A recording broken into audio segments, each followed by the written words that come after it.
Hey everyone, welcome back to the Black Brain Trust. This is episode 905, Black Politics. Please hit the like button to come in, share the video if possible, and hit that notification bell so you get all the updates from the Black Brain Trust. I'm here with my co-host, Nagone11. What's going on, Nagone? Hey, Mike. Doing well. All right. Wanted to cover this really quickly. The Atlantic had a conference last week talking about politics in the United States as well as technology, but the focus tonight will be on American conservatism and what it is and what it isn't. So let's play this interview, this panel discussion that happened at the Atlantic. Here to lead the conversation is Atlantic contributor Evan Smith. Like this. How you doing? Hear us okay? Great.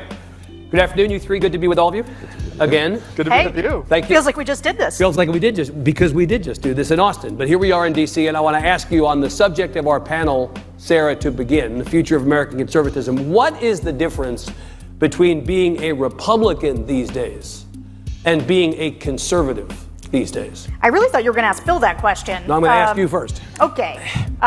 I think there used to be more of a difference between republicanism and conservatism. Republicanism was sort of the practical vessel through which many conservative things could be realized. However, today, conservatism has lost all meaning. And just like being a Republican, it really only means one thing, which is fidelity to Donald Trump. That's in a nutshell. Bill's going to give a long philosophical answer in which he talks about Straussian philosophy. That was so well said, I don't need to say anything. So that was great. Next question. No, I want you to answer the same question. What do you think the difference is between republicanism or between being a member of the party on the one hand and being faithful to conservative principles these days on the other? Yeah, I think Sarah's right. There's not a difference because conservatism, you can either say it's lost all meaning or it's become a really unpleasant and I would say dangerous, more than unpleasant really, damaging and destructive version of conservatism. And there have been many, many conservatisms, obviously for 200 years, European conservatism, American conservatism, different branches of American conservatism. And I think that's a lot of conservatives complain, Trump's not really a conservative. And that's a fair complaint if you mean he's not Ronald Reagan, he's not George W. Bush and so forth. But I think it's also the sadder and more worrisome truth about the future is that he has transformed American conservatism. And the future probably is, for a while at least, unfortunately, more like J.D. Vance, and that Trump going away personally is not going to change the embracing of nativism, of the resurgence of a kind of racism, America First, isolationism. If you had told me growing up, I mean, I studied a little history, like we all did, America First, totally discredited, right? This thing that was started in 1940, after Hitler had invaded Poland, after the fall of France, after it was clear what was happening in Germany and in the German-occupied territories. That's when America First was started. It wasn't like the little bit of a mistake in the 30s where they were kind of, hopeful, right? That's what it was. It was pro-Hitler, basically, anti-British, keeping us out of the war. Trump embraced that in 2016, and I thought, he doesn't even know what it is. And of course, when someone tells him what it is, he'll say, oh, I just used that term, but what I meant was just we got to take care of Americans first and give a more traditional version of a semi-respectable isolationism. But it turns out, weirdly, I don't know if he knew what he was doing, but someone knew the people who were advising him knew what they were doing, and Vance really is America First, and Project 2025, and the whole thing. And so my worry is that stuff doesn't go away, even if Trump loses this November. And just to add to that quickly, there's a reason that J.D. Vance identifies himself as part of the new right, because he is saying this is something different from what, traditional conservatism that I grew up learning about from people like Bill, right? It was your three-legged stool of sort of social... This always happens on these panels. Yeah. I tell you, it takes... Why don't you like being my mentor? Why don't you like it? It takes about 4 minutes for some subtle way of conveying the fact that I'm decades older than these two. Maybe centuries almost, Finish. Please just tell me if I get the three-legged stool right, okay. Professor. So the of social conservatism, of muscular foreign policy, and of economic conservatism, right? Free markets, but free markets, limited government, American leadership in the world, that is antithetical to the current version of the Republican Party. So if conservatism is a specific thing, as it used to be, it used to have a real definition. It probably still is those things. But nobody is talking about that. That's not what people mean today when they talk about the conservative movement or whether Trump is a conservative or not. Tim, let me quote Bill from the Bulwark earlier this week to get at this maybe from another side. Right. Let me pause it right here, because they're really hitting the nail on the head with this. And I couldn't have said it better. I think they really knocked this out of the park, Nagone. The thing here is this. There's nothing really conservative about Trump. And he's only conservative through the vertical of Republicanism, right? And so he was never really a Republican before. He's not really a conservative, but he becomes that through that vector. And that's the only sort of identity that people really have of him, right? And so I find this to be interesting because, like he said, just because Trump goes away doesn't mean MAGA goes away. Any thoughts? That's exactly correct. What Trump really represents is not conservatism or really anything like that. He, from a party or philosophical perspective, what conservatism really is all about and kind of what it was built on. That has actually, in fact, when you begin to really look at conservatism from, let's take it back, as we always like to bring up, from the days of kind of Barry Goldwater and going back to the 64 RNC, where he kind of laid out really what the kind of Republican conservative structure was really all about.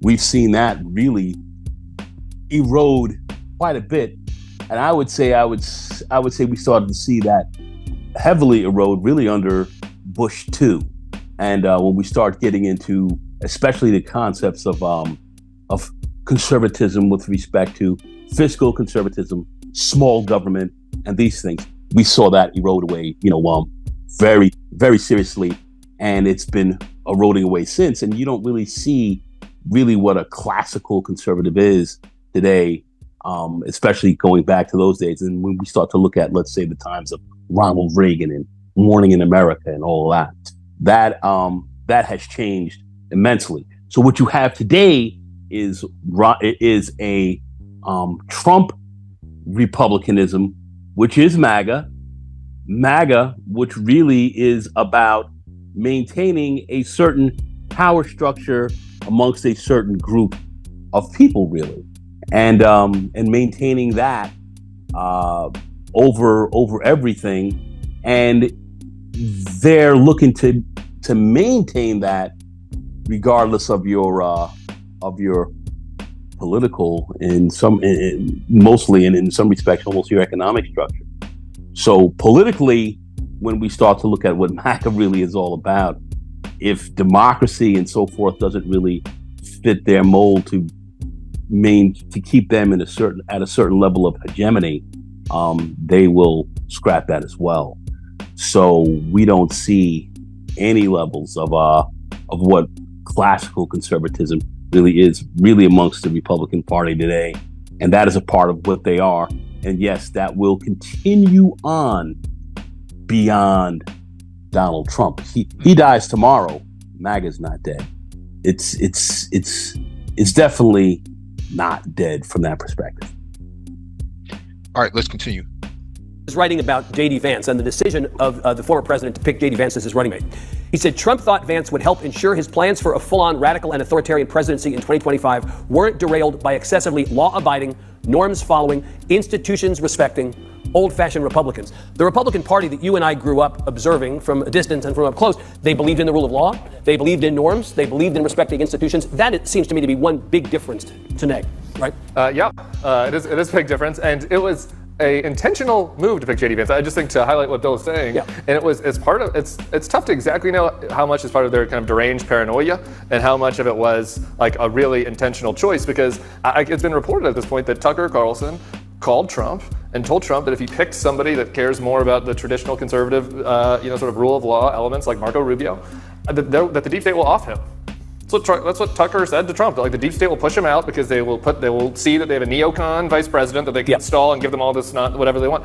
So like whether or not like Trump and Tucker really believe that like conspiracy, or whether like just they're sort of swimming in this conspiratorial soup, and that was just like part of a rationale that's like maybe exaggerated, but like informed why he to pick J.D. Vance as opposed to somebody like Doug Burgum or Tim Scott or Marco Rubio. It doesn't like really matter. I guess it kind of matters whether the next president of the United States is totally delusional or not. But as far as like the future of the party is concerned, it's kind of a distinction without a difference. And they intentionally chose J.D. Vance because they knew he would go along with the program, even if the program was coloring outside the lines. Well, and they've allowed him, and I guess encouraged him, to continue on to articulate that program, to do so in an unbelievably demagogic and really terrible way, I think, in terms of Springfield, Ohio, and the Haitians and all that. And they've not pulled him back. And my impression is they're not even trying much to pull him back. Is it tomorrow night or 2 nights from now that J.D. Vance is joining Tucker Carlson somewhere in Pennsylvania, Hershey, Pennsylvania, I think, on Tucker Carlson's tour of the U.S., having different guests. This is Tucker Carlson, who, 2 weeks ago, had a Holocaust denier. I mean, there's no other way to say it. A genuine Holocaust denier on as his guest, gave the guy a huge boost. Tim was telling me before, right, that his podcast went from, number whatever, 200 to number 5 or something for a week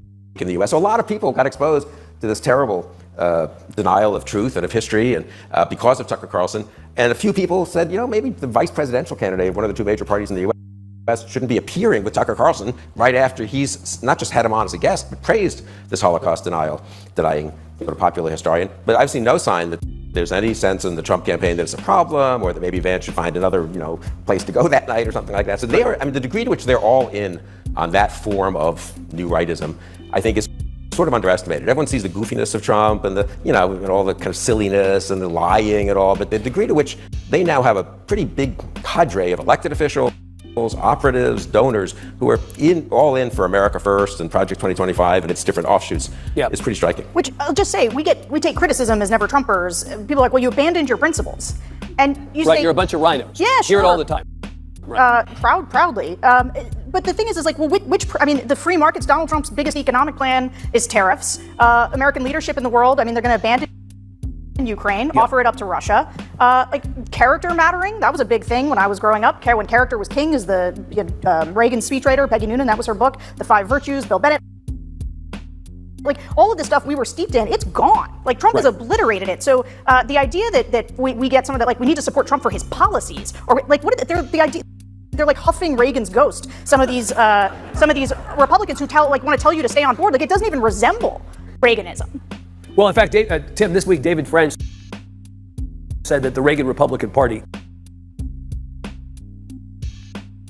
I just want to interject here really quickly, because I think that we've been talking about this probably since 2018, that there's nothing really conservative at this point that resembles that of past administrations. And so I don't know what folks actually see in Trump that they say, well, I'm a conservative. But there's nothing conservative about Trump and Vance. There's nothing there that you can say Reagan and Bush as VP in Reagan's administration, well, they were, we identify with that. But there's nothing that you're doing that makes any sense to align with those values. And I'm not saying that, they were good presidents or anything like that. I'm just saying the architecture of conservatism, the architecture of republicanism is completely vacant from this current, the 2016 to 2020 administration and this new campaign run. There's nothing conservative there. So what are folks really identifying with other than populism? Nicole? They're with populism. That's where they are. They're with populism. I would say a certain degree of nativism. That's primarily really what you're really looking at. There are no conservative principles here. As far as really what's hardcore conservative today, you don't really see. And for those who call themselves pretty much hardcore conservatives, as I believe you and I have seen some degree, they're not aligning with MAGA or Trump or with the current iteration of the Republican Party. They're starting to kind of move away. Not that they're saying that they're no longer Republicans, but they're not a part of what they see today as something alien to what they originally joined 20 years ago or so. So this is this is a big change. And nativism, populism, that's pretty much what's going on. Conservative principles, as they were, are really not being adhered to, and real, true, dyed-in-the-wool conservatives are really not going very strong with this movement. All right, let's continue. Is dead. I mean, we'll talk occasionally about, in Texas, at least where I live, could George W. Bush get through a Republican primary these days? Probably not. I don't know that Ronald Reagan could get through a Republican primary these days. Right? Well, look, George W. Bush's nephew, George P. Tried his best. I flew down to Austin. I talked to him before he did that. You do not have. Was that me? You don't have a chance to win a primary in this party. Like, I'm sorry, like, you're a Bush and you're a Hispanic Bush at that, and you really should think about challenging Ken Paxton as an independent, or maybe even running as a Democrat. This was George P. Bush running for Attorney General against then still incumbent Ken Paxton. Ken Paxton, right, a corrupt MAGA Republican, and he got killed, and he pretended like Trump. It didn't work. So that's what the party wants. And Bill and I were talking about this on the pod earlier this week. We've seen the situation in Ohio with you have Mike DeWine, the 77-year-old old school center-right Republican, talking about the Haitian immigrants, talking about the value that immigration brings, and the shining city on the hill, like all of those themes, right? How there's economic value, and how there are also challenges when you care about the rule of law, like what a conservative would say about immigration my entire life. And then you have J.D. Vance, doing his bigoted nonsense. Like, in 2 years, does anybody think that when Mike DeWine leaves, if someone runs in his mold and someone runs in J.D. Vance's mold, what do the Republican voters want? Like, I would love to be wrong, but like every sign for the last 8, 9, 10 years, maybe longer, points to the fact that the voters will want someone in the J.D. Vance mold. Yeah. And so the party ends up only being what the voters of the party want, right? Like, that you can say what you want about ideology or historical precedent, but all a party is a group of people that get together and like decide who they want to represent. And even worse than that, creepier than that, like they've decided that they like the people that are the most antisocial and deranged possible in every race. I'm sorry, it's funny, but it's like not really. And like Mark Robinson wins this primary. Mark Robinson, for the CNN story just came out about how he thinks he's a black Nazi or whatever, and he's a Holocaust denier, and brings a pizza into the back of the porn shop. And he's the weirdest possible person that you could imagine. He ran against this guy that's just like Joe Business Guy. Like, you can just imagine his name. It was just like a business guy from North Carolina, went to the country club, and he killed him. It was like 80-20. And so like the Republican voters want the weirder, crazier, antisocial, anti-establishment person, and so they're attracting those type. Hey, Nagone, I have to stop it right here. I think he hit the nail on the head with this. You think about Matt Gaetz getting caught up in all the scandal that he's involved in. When you think about the ouster of Kevin McCarthy as Speaker of the House, when you think about the January 6th insurrection, you think about Mark Robinson, like he just mentioned. You think about Trump's scandals in New York and his business dealings. What are we dealing with here? There's nothing really conservative. So how can people say that they're conservative but they get they elect these people, they vote for these people that are completely opposite of conservatism? So he hit it right in the head. I mean, you have these radical.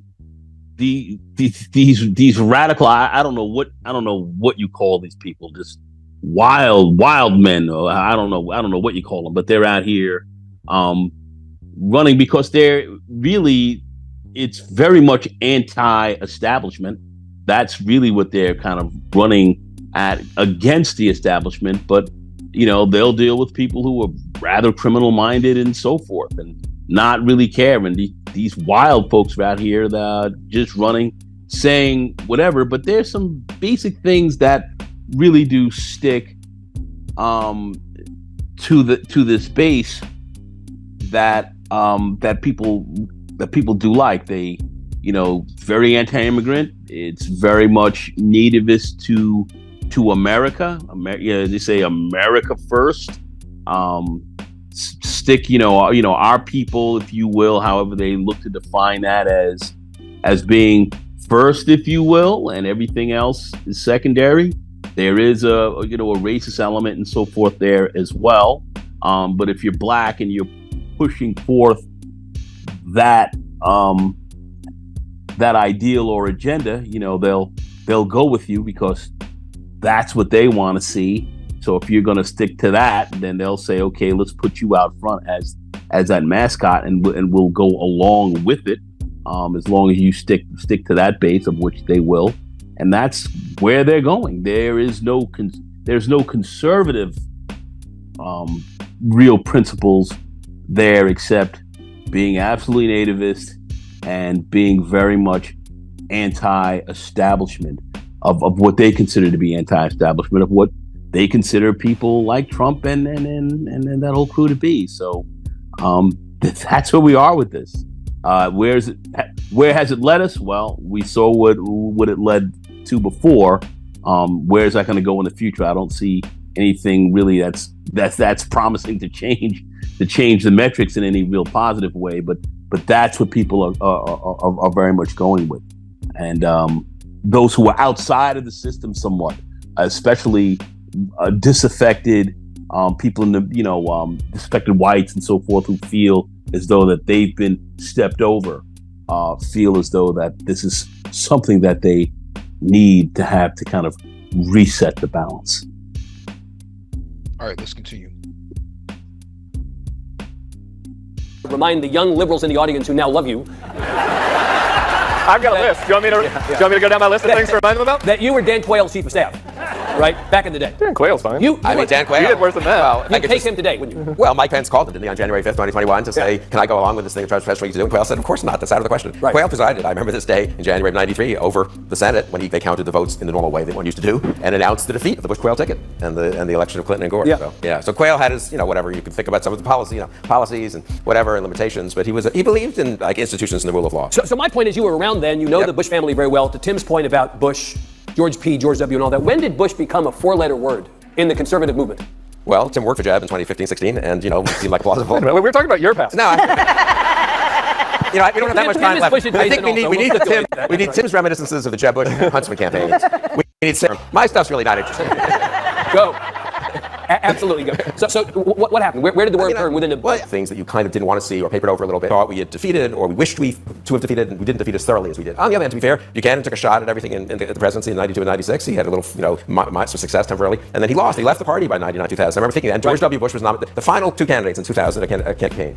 They were the final two. It wasn't even a right. It wasn't Alan Keyes. Alan Keyes, Gary Bauer. Those guys went nowhere. So that as recently as 2000, and then of course the ticket in 2012 was Romney, Paul Ryan, which is not the same as what we now have. So it's hard to know if you rerun history, if Trump doesn't get lucky in some of his opponents, if it's not a splintered field. If 2015 isn't a very rough year in terms of terrorism and migration, especially the crisis in Europe, which had a weird effect over here. I think I don't know. Maybe history's different, but the stuff was there more than we wanted to realize. I think it's fair to say. The race in particular for me, I really thought. I guess I wanted to think this, and people can say, Colin Powell, Condi Rice, George W. Bush going out of his way to go to a mosque a week after 9/11. I thought, this is not the Republican Party that my parents didn't want to be part of in the 50s and 60s, but there was still too much of that, right? And they were kind of old-fashioned Cold War liberals in New York. But it turns out, I don't know, I guess historians will say that was an interlude, or that was a cover in a way over a lot of other stuff that was lurking there. Trump is also, just one last point, is an effective demagogue, though. I'm not sure anyone, Buchanan didn't make it work, right? Other and destructive and bigoted kind of cards, but combined with the New York con man, celebrity, 14 years on that show, successful businessman, that whole shtick. And it's a very unusual combination when you think about it. Your typical right-wing demagogue is a bitter guy who's been a bitter guy for 30 years and is not a successful salesman. And whatever you think of Trump, right, he's had a career of figuring out what people wanted in a way and conning them a lot of the time, but also speaking to what they wanted. So I think Trump, unfortunately, was better at this than one thought he would be. Sarah, you three on the stage are all voting for Kamala Harris in this election. You're doing it unambivalently. Enthusiastically, yeah. Well, I want to understand a little bit about that and push. You were lifelong Republicans, you were lifelong conservatives, you made the decision that this must happen. Is this you playing defense or playing offense? Are you voting against him, full stop? Or is it a mix of voting against him and seeing that she actually is the more conservative choice? I don't know about the... Well, yeah. No, she is the more conservative choice if you're talking about first principles. And first principles are about, are they going to abide by the Constitution? Do we have a peaceful transfer of power? Those are pretty conservative principles. Robust, robust foreign policy. Right. That doesn't have to be that robust. Let's just defend our democratic allies abroad. Look, the thing about, at the nub sort of the question you're asking is so what does it mean to be a conservative? Being a conservative was about conserving what was good, right? That is it, and that's why conservatives and progressives oftentimes are this way, because progressives are saying, no, we got to forge ahead, we got to break things, we got to change everything, and conservatives are like, no, there's so much here that's good. Well, Donald Trump is a burn it all down, demagogue, and J.D. Vance is the kind of person who looks at Trump, and Tucker Carlson's the kind of person who looks at Trump and says, this guy's breaking everything. And in him breaking everything, there creates crevices and places for us to move as people who are more ideological and build new things more in our image, because Trump doesn't really, he's like the basics of the American experiment. And you can hear this in what she does do is not only have a reverence for things like the peaceful transfer of power and saying we're going to defend our democratic allies abroad, but she's also sort of inviting conservatives in, saying you can be part of this coalition because I'm going to respect the higher principles, whereas Donald Trump has no such interest in doing that. Hey, Nagone, I have to stop you here. What a brilliant analysis, right? And when you really think about Trump, as she said, Trump did not uphold the peaceful transfer of power. You ended up with a January 6th. You had him cozying up with, America's adversaries in Russia and North Korea and some of these other places. Even had Duterte for a bit. And then you think about he really did not have a lot of respect for the party, because on that debate stage against all of those candidates, he had no respect for those GOP members or members of the GOP, and then he disrespected their wives. That was completely outside of the norm of politics. That there's just certain things that you just don't do. You just don't talk about people's wives, right? You don't talk about people's family when you're on the debate stage. And he did all of that. And so he kind of, the Republican Party and conservatism in a China shop, he was a bull in all of that, right? He kind of broke all of the fine china and all the vases that was in there that made up the GOP, the conservative movement, and republicanism, and he just destroyed it. And people were like, yes, that's what we want. And I'm saying, how are you calling yourself a conservative while he's breaking all of the sort of, the fine china of conservatism and republicanism in the GOP that made it that way? He's ultimately come in, and first of all, the statement that was made and how she broke that down was perfect. That was perfect. That was it right there. But what she's also saying, to a very large extent, is that the view of what conservatism is gone. There's a different view to this conservatism now, which is this MAGA movement, which is something, not to say that just Trump created it. That's been there, but what Trump was able to do was able to kind of marshal it and kind of really ignite it, and it's moving forward. As far as conservatism as we know it and speak about it, that's absolutely gone. None of that is following any of those principles at all. It's following none of those. It's the principles of what you're seeing here. Just a radical bomb thrower, literally. He came in here to blow this thing up and change it and push it more in his image, in the image of what some of the more extreme people that really are existing in this country will kind of embrace. And he's opened that floodgate. It's a different game. So when we look at conservative and people calling themselves conservatives behind this movement, that's ridiculous. You have to look at this differently. And you have to call this a MAGA movement, and that's really what they're really saying. And that's what Trump brought in, and that's what we're dealing with. That's what we're dealing with. Classical conservatism does not apply here. All right, let's move on.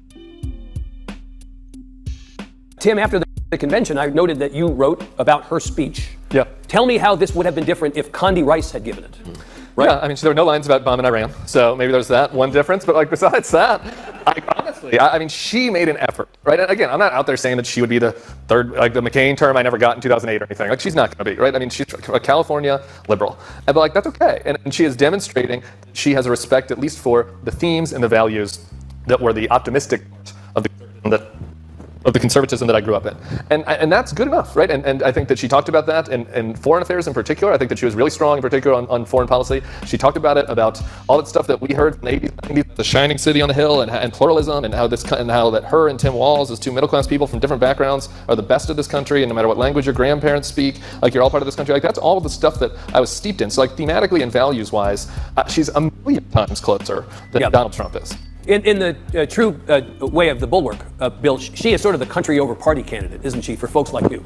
Yeah, and she tried to make that clear at the convention. I mean, who spoke in the hour before the actual presidential acceptance speech is the second best hour to feature candidates. They all killed, everyone will kill to get into that prime time with the highest viewership. Who did she have speak? She had Adam Kinzinger speak, a Republican, which, we now take that for granted. But that was, a lot of Democrats were annoyed that Adam Kinzinger, who only saw the light really in 2021, I mean, he's been great, don't get me wrong, but, who supported Trump in 2016, nominally in 2020, but annoyed that why is he speaking there instead of me, who's been a loyal, Democrat for 20 years and was right about Trump from the beginning. And then Leon Panetta. For me, that was very telling. Leon Panetta, someone reminded me yesterday, I think he's 85 years old. He's in very good shape. He's a wonderful man. He's served the country extremely well in many jobs, Congress, Clinton's chief of staff, Obama's CIA director, and Secretary of Defense. But he's not a current figure in Democratic Party politics, really, right? And I mean, half the people watching probably thought, well, who is this guy anyway? And she wanted to send a signal. Leon Panetta is a traditional, centrist, pretty tough-minded, moderate Democrat on foreign policy. And he gave a speech which was about Ukraine and about standing up for our allies. He quoted Ronald Reagan. I really thought maybe I died and gone to heaven to see Ronald Reagan. Ronald Reagan quoted by the penultimate speaker at a Democratic convention just before the nominee. It was even better in the debate when Kamala Harris herself at one point went out of her way, and it was pretty clear she had planned this and went out of her way to quote, the late, great John McCain. So I thought, wow, what a great Democratic Party campaign this is. Reagan, McCain. I'm pretty comfortable there, Yeah. So we're 40. I just want to highlight this because I think this is really key too. Kamala was able to galvanize the DNC and even pull in your GOP and even take a little bit of the libertarian party, right? And so when you hear Tim Walz say, mind your own damn business, and you hear Kamala say government has no right telling a woman what to do with her body, right? Telling her what to do. And so they've been able to fractionalize all of the ideologies, but put the country above all of that, right? So the shoulders of all of these sort of principles underrides the nation state itself. And so this is one of the most brilliant moves. And I don't know what a lot of black men are thinking about this in the manosphere. The black manosphere, when you hear black men say it was an empty speech, she's wrapped in bubble wrap and, they're protecting her. These are conservatives on the panel. I don't think anybody really understands. These are actual conservatives saying these things about Kamala, whereas you got black men who are saying, well, I don't think she doesn't look presidential to me. But then they listen to Trump and he's going on and meandering around at the RNC in his acceptance speech, and nobody questions it. No one says, he didn't go into the deficit. He didn't really talk about policy. He didn't do any of these things. And yet, when it comes to Kamala, she gets Leon Panetta, she gets the national security community, she gets the GOP, she gets the libertarian bend, and she gets the consolidation of the Democratic Party. You couldn't have written a better script. And nobody has ever done anything like this in American history. Nicole? Mike, I think that was actually perfectly said. That's exactly what's happened, and I've always kind of laughed and thought this is funny when you have people saying, "Oh, she's not qualified, or she doesn't have to do whatever," and yet her background is stellar, and she's getting the support of what we would consider some of the more true conservatives of the Republican Party that are kind of backing her up. But yet, you have these others who feel as though that somebody like a Donald Trump, he doesn't even have to answer these questions.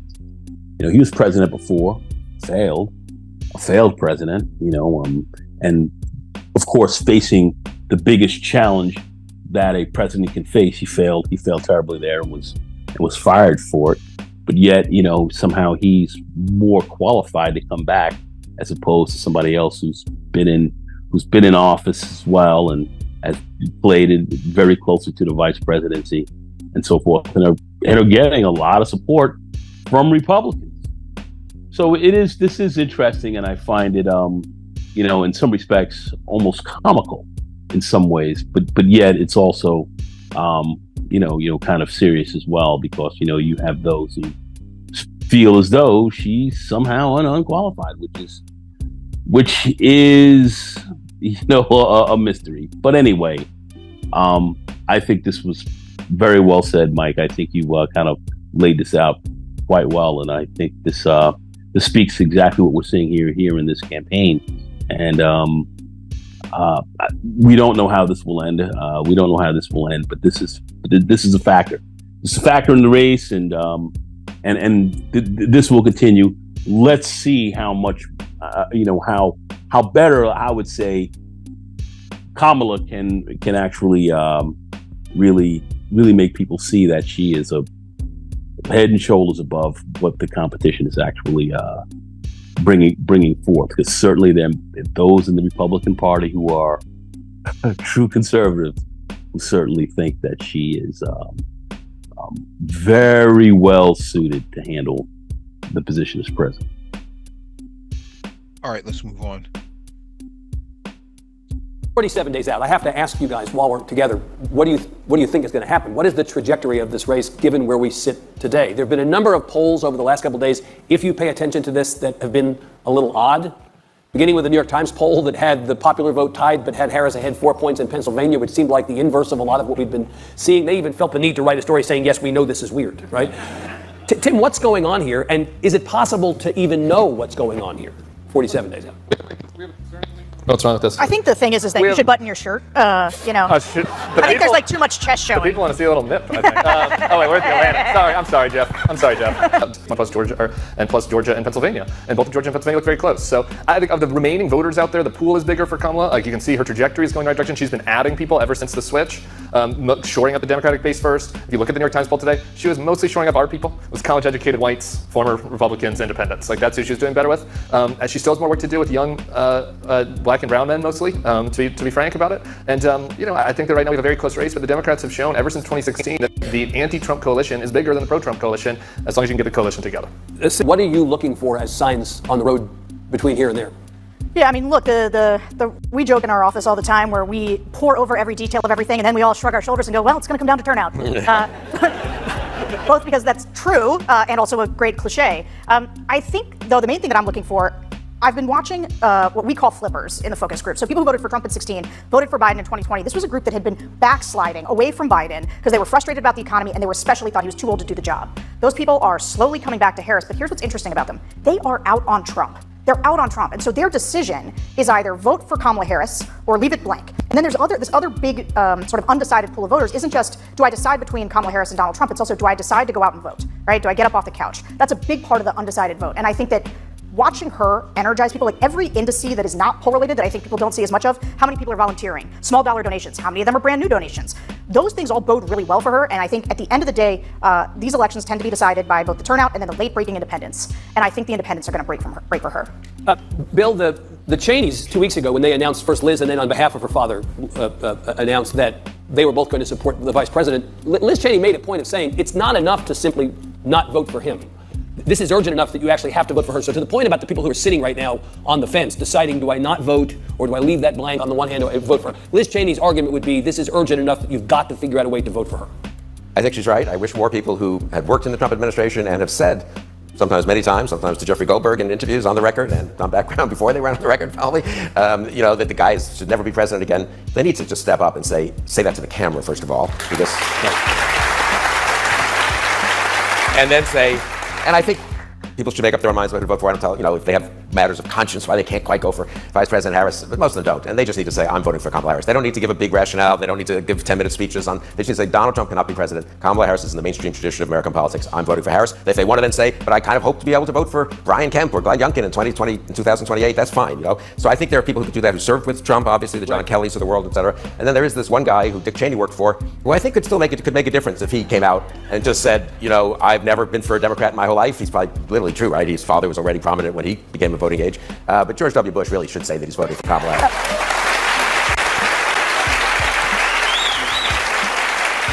And with this last 10 seconds, if George W. Bush or any of these people care about the future of conservatism, they should vote for Kamala Harris. Because if Donald Trump wins this election, it's over for any future Republican Party that shares any relationship to the one that you grew up in. And so it shouldn't be a hard choice for you. And if you want to tell yourself you're doing this to preserve the opportunity to have a Kemp or to have somebody like that, tell yourself that and do it. Okay. I think that's a good place to stop. Hard to argue with that, Evan. All right, good. Please give these guys a big... I think that was excellent.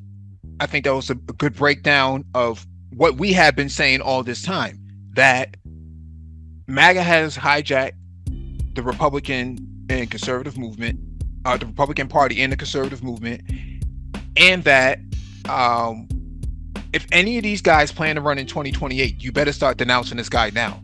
We have been talking about this for the last couple of years, since the midterms, that if they don't do something about Trump in 2024, that there will be a no 2028 for them. Mitt Romney already threw in the towel, right? Mitt Romney already accepted that, hey, I'm not going to be running. You know, my career is over at this point. What's the other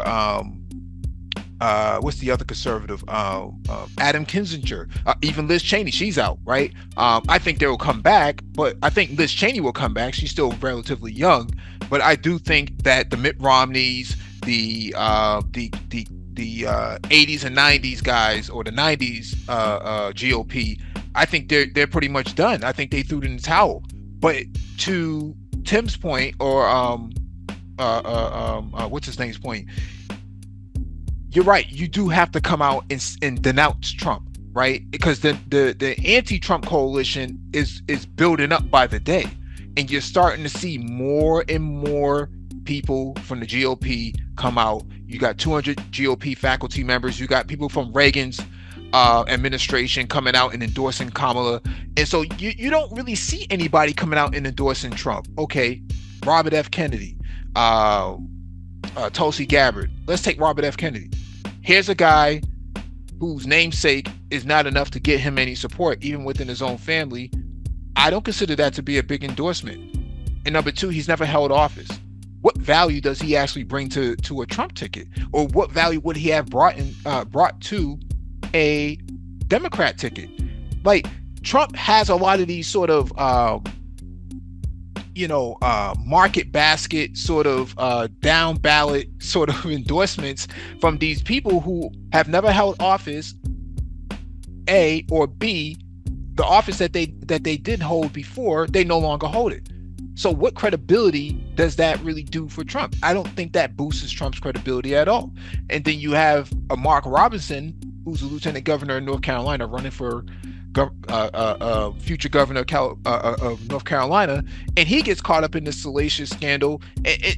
Trump really does not have, or I should say Trump, but MAGA does not really have the credibility to move forward. They can't. There's no way they're going to defeat a anti-Trump movement, because the movement is growing by the day, but their movement is shrinking by the day. Any last thoughts? No, I think that's exactly correct. And there are people who are very, very much concerned about the MAGA movement, and that's inside of the Republican Party. Some of the younger Republicans that are coming in, and certainly they don't seem to be coming in the numbers, certainly that they were, are coming in as MAGA. So the MAGA movement will continue to grow, I suspect, even though there's not a lot of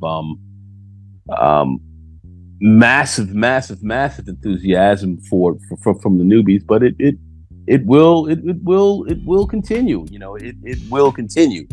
Those that do not want this movement to grow, especially inside of the Republican Party, have to get in there and have to fight against it and bring it down.